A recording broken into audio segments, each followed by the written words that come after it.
안녕하세요. 김시안 원장입니다. 환기, 효소, 담는 과정들을 갖다가 살펴볼까 하는데요. 먼저 환기는 원기를 회복시키며 몸의 면역력을 높여준다.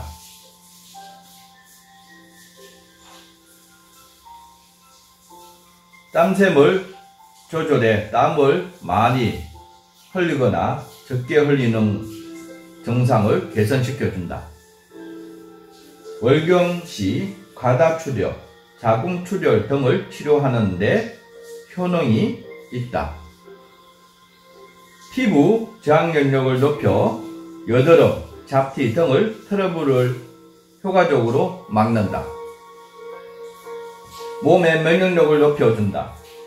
환기는 따뜻한 성질을 가지고 있어 월경시 과다출혈이 있거나 자궁출혈이 있을 때 먹으면 증상이 완화된다. 또한 환기에 활성산소를 제거하는 성분을 함유되어 있어 피부 미용에도 좋다. 특히 피부 저항력을 높여 여드름이나 잡티를 제거하는 데 효과적이다. 환기는 여름철 삼계탕에 넣어 먹는 것이 일반적이지만 차로 끓여 수시로 마셔도 좋다. 잘 씻은 향기와 개추를 물에 넣고 끓인 후 식혀서 복용을 하면 따뜻한 성질이 있기 때문에 열이 심하게 날 때는 삼가해야 된다. 환기 그러게 되면 몸보신 할 때 많이 이제 사용하는 재료이기도 합니다. 삼계탕이라든가 백숙이라든가 이런 것을 이제 끓여 먹을 때 활용을 하는데요. 환기 같은 경우는 피로 회복에 굉장히 좋은 재료이기도 합니다. 그래서 굉장히 많이 활용을 하는데 환기와 궁합이 아주 잘 맞는 재료가 있습니다. 그것이 뭐냐 하게 되면 마늘입니다. 그래서 우리가 백숙을 할 때 환기하고 마늘하고 왔던 이유들이 여기에 있습니다. 그래서 그런 부분을 생각하셔가지고 효소를 담는 데 있어서도 활용을 하시면 아주 좋다고 보면 될 것 같습니다. 효소를 만드는 재료를 갖다가 살펴볼까 하는데요. 먼저 환기 300g. 환기에는 이제 배를 이용을 해서 효소를 담습니다. 배가 1kg 200, 황설탕 1kg 200을 준비를 해 주시고요. 또한은 이제 전지가위, 칼, 도마, 그 다음에 버무리는 양지기, 그 다음에 효소를 담을 용기, 유리용기 4리터 내지 5리터 용기를 준비를 해 주시면 됩니다. 환기 효소 담을 발효를 촉진시키고 발효를 잘 일어나게 하게 하는 배 같은 경우에는 원자재를 갖다가 색깔과 향을 잘 형성할 수 있도록 만들어 주는 것이 배라고 보면 될 것 같습니다. 그래서 배는 단단하고 아주 적은 걸로 재료로 활용을 하시는 것이 아주 좋습니다. 그러면 환기 효소 담는 과정들을 갖다가 살펴보겠습니다. 첫 번째, 환기는 전지가위를 이용해 4cm 내지 5cm 길이로 잘라준다. 두 번째, 배는 껍질과 씨방까지 모두 사용한다. 크기에 따라서 6등분 내지 8등분 한 뒤 1cm에서 2cm 두께로 썰어준다. 3. 설탕 20g 중 일부를 용기 바닥에 약 1cm 두께로 깔아준다. 4. 배를 썰어 놓고 그릇에 손질한 환기 7번째 과정에서 사용할 설탕을 제외한 나머지 설탕을 넣는다. 5. 배에서 물이 나와 환기 표면에 설탕이 잘 코팅이 될 수 있도록 세게 버무려 준다. 요때에 이제 환기하고 설탕하고 배하고 잘 어우러져서 배에서 물이 나와서 환기가 코팅이 될 수 있도록 세게 골고루 이제 버무려 주시는 것이 아주 중요하다고 보면 될 것 같습니다. 안녕하세요. 오늘도 약용되는 식물을 소개하도록 하겠습니다. 오늘은 근심 걱정을 단숨에 날려보내는 원추리에 대해서 소개하도록 하겠습니다. 오랜 옛날 중국의 사이 좋은 형제가 고령 부모님을 모시고 살았는데 그러던 어느 날 한 번에 부모님이 세상을 떼자 날마다 눈물로 세월을 보냈다고 합니다. 형제는 슬픔을 잊기 위한 부모님의 무덤 주변에 형은 원추리를 심고 동생은 난초를 심어 가꾸면서 생활했다고 합니다. 형은 현실에 적응하고 열심히 일을 하며 잘 살았는데 동생은 슬픔이 너무 깊어 병까지 얻게 되었다고 합니다. 어느 날 동생의 꿈에 부모님이 나타나 세상을 살다 보면 슬픈 일이 많기 마련인데 너도 형처럼 우리 무덤가에 원추리를 심고 슬픔을 잊어버리라 라는 말을 남기고 사라졌다고 합니다. 꿈에서 깬 동생은 부모님 무덤가에 심었던 난초를 뽑아버리고 원추리를 심었는데 이후부터 슬픔이 사라져 두 형제가 잘 살았다고 합니다. 이 일화에 등장하는 식물이 바로 근심 걱정을 없애준다는 원추리입니다. 원추리는 나물고기로 불리던 3월 매선 추위에 다른 식물들이 움츠리고 있을 때 언 땅에서 새손을 살짝 내밀고 일찍 올라온다고 합니다. 우리 선조들이 원추리 어린 술을 지푸라기로 무시내기 엮듯이 엮어서 처마 밑에 매달아 말려두었다가 음력 정월 대보름날에 국을 끓여 먹었다고 합니다. 어린 잎은 식감이 부드럽고 담백하고 달짝지근해서 최고의 산나물뿐만 아니라 뿌리는 배고픔을 달래주는 구황식물이었다가 사찰에서 원추리를 선식으로 즐겨 먹었다고 합니다. 원추리 새순은 살짝 데쳐 고추장에 묻힌 나물을 휜채라고 하고 밥을 지을 때 노란 꽃을 넣고 지어 색반을 만들어 먹기도 했고 중국에서는 꽃봉오리를 따서 끓은 물에 끼얹거나 살짝 데쳐 만든 요리를 금심채, 화채 또는 황화채라고도 한다고 합니다. 원추리는 짐승들이 무척 좋아하는데 등산을 하다 보면 멧돼지가 원추리 군락지를 여기저기 파헤쳐 놓은 것을 종종 볼 수 있다고 합니다.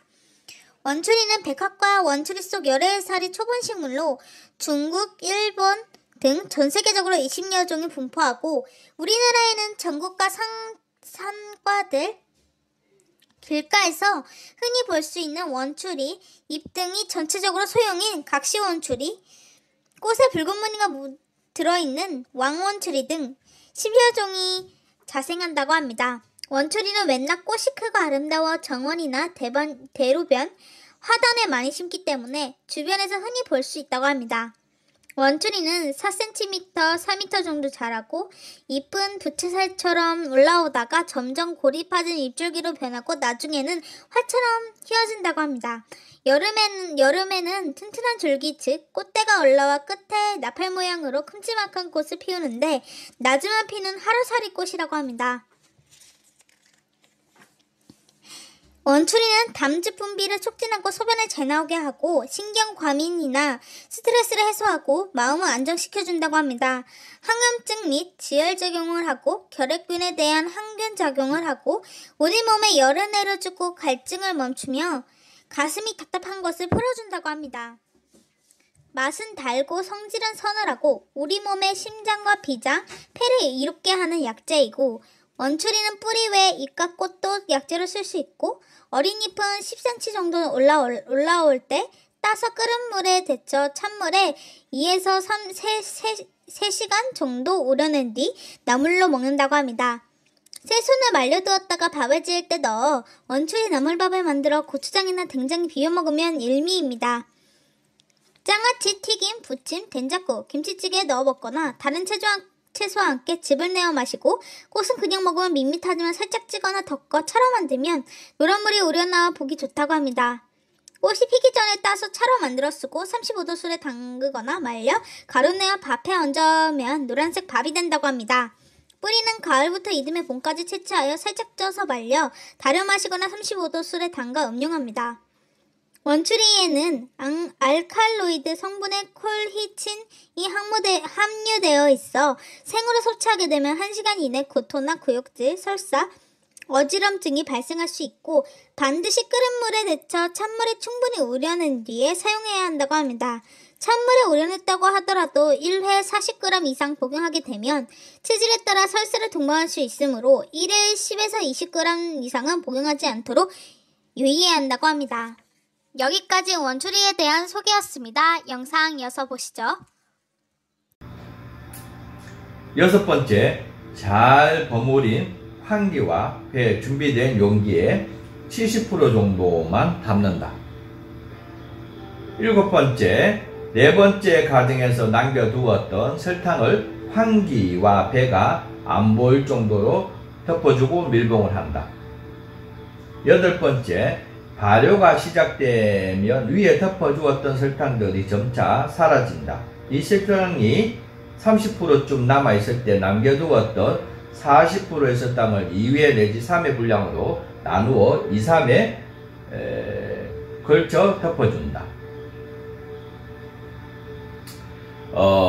달지 않는 명품 효소를 담는 데 있어서 가장 기본의 원리는 용기 바닥에 설탕을 약 1cm 정도 깔아주고 두 번째 잘 버무려서 70% 정도 용기에 채워준다. 그러고 나서 그 재료 위에 설탕을 약 1cm 두께로 덮어준다. 여기에 이제 달지 않는 명품 효소를 만드는 데 있어서 기본 원리라고 보면 될 것 같습니다. 이렇게 이제 설탕이 들어갔을 때 재료에 60% 정도 설탕이 들어가는 재료가 있는가 하면 또한 매실이라든가 꽃 종류, 과일 열매 종류 이런 경우는 대부분의 50%가 1차적으로 들어간다고 보면 될 것 같습니다. 이렇게 해서 진행이 되면 액이 나오기 시작하게 되고 위에 덮어주었던 설탕들이 점차 사라지게 되고 사라졌을 때에 곰팡이가 나오기 직전까지 기다려서 설탕을 1차로 먹이로 사용하는 경우도 있고요. 또한 부추 같은 경우에는 30% 군데군데 설탕이 남아있을 때 설탕을 다시 1차적으로 덮어주는 과정, 이런 부분이 이제 진행이 되는데요. 이런 부분을 갖다가 잘 활용을 하시는 것이 당도가 아주 낮고 재료가 가지고 있는 성분들이 삼투압적 미미한 발효가 일어나서 향과 색과 맛이 재료가 전부 담겨져 있는 액이 만들어진다고 보면 될 것 같습니다. 9번째, 환기 효소 발효 기간은 7, 8개월이다. 발효가 끝나면 재료를 걸러내고 원액만 숙성 용기에 담는다. 숙성은 약 1년 이상을 숙성을 한다. 발효가 끝나서 그 건지를 갖다가 활용을 하는 데 있어서 그 건지를 갖다가 건지 1이면 물은 3배 정도 넣고 팔팔 끓여서 탕제로 해서 드셔도 좋고요. 또한 이제 1대 3으로 물을 넣어서 식초, 천연 식초를 갖다가 몇 방울 떨어뜨려서 저어주고 뒤집어주고를 매일 해서 식초를 만들어서 활용을 하셔도 아주 좋은 재료입니다. 그래서 환기 식초, 환기 술도 아주 좋죠. 건지를 이용을 해서 재료가 1, 술은 5, 그래서 1대5 정도로 해서 술 담는 용기에 담으셔가지고 가루에 들어가서 담금주를 하셔도 아주 좋습니다. 오늘 환기, 효소 담는 과정들을 갖다가 살펴보았는데요. 다음 시간에도 기대해 주시고 살펴봐 주시면 감사하겠습니다. 오늘 김시안 원장이었습니다. 감사합니다.